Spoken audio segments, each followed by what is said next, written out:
కాపు కాయగలరు. తెలుగుదేశానికి కాపుగా నిలబడింది ఆ రోజున జనసేన. తెలుగుదేశాన్ని కాపు కాసింది గ్రౌండ్ లెవెల్ నుంచి. ఆ విధంగా అప్పుడు సహకరించుకొచ్చారు.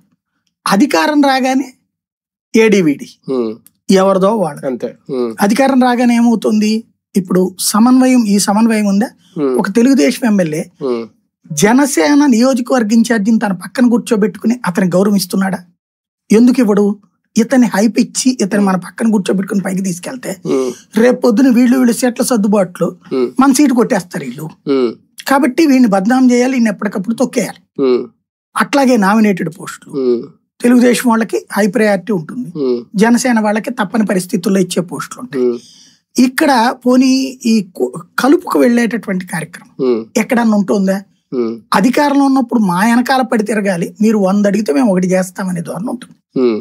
ఇక్కడ ఇదే నచ్చనటువంటి ఫీలింగ్ వాళ్ళు వీళ్ళు.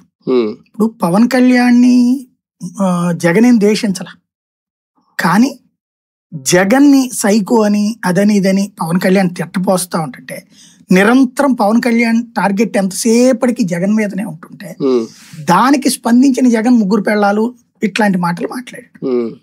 దానికే హర్ట్ అయిపోయారు. మా సామాజిక వర్గం ఇట్లా అంటారా అని కాపులు, అలాగే జన సైనికులు. ఇప్పుడు అట్లాంటి అదేది అసలు వాస్తవంగా పెద్ద ఇది కాన్సెప్ట్ కాదు. అతను అన్నమాట తప్పే, మొహమాటం ఏం లేదు. వీళ్ళనే సైకో అనే పదంతో పోల్చుకుంటే ఎంత తేడా ఉంది, లేదా జగన్ని వీళ్ళు తిట్టిన తిట్లతో పోల్చుకుంటే ఎంత తేడా ఉంది. ఎన్ని తప్పుడు అబాండాలు వేశారు. అయినా సరే అతను మాట్లాడిన ఒక మాటని మనం కూడా తప్పు పట్టాం వీళ్ళు. అలాంటప్పుడు వీళ్ళు కూడా తెలుగుదేశం వాళ్ళు కూడా అవునవును వాడు దుర్మార్గుడు వాడు రాక్షసుడు అంటూ వీళ్ళకి తోడుగా నిలబడ్డారు. ఇవాళ సీన్ కట్ చేస్తే వీళ్ళు అలా కలుపుకుని వెళ్తున్నారా? జనసేన కార్యకర్తను తెలుగుదేశం కార్యకర్త కలుపుకెళ్ళాడు సచిన. తెలుగుదేశం కార్యకర్త కలిసి వెళ్ళడానికి జనసేన కార్యకర్త ప్రయత్నిస్తున్నా ఎక్కడ ఉంచాలో అక్కడ ఉంచుతారు.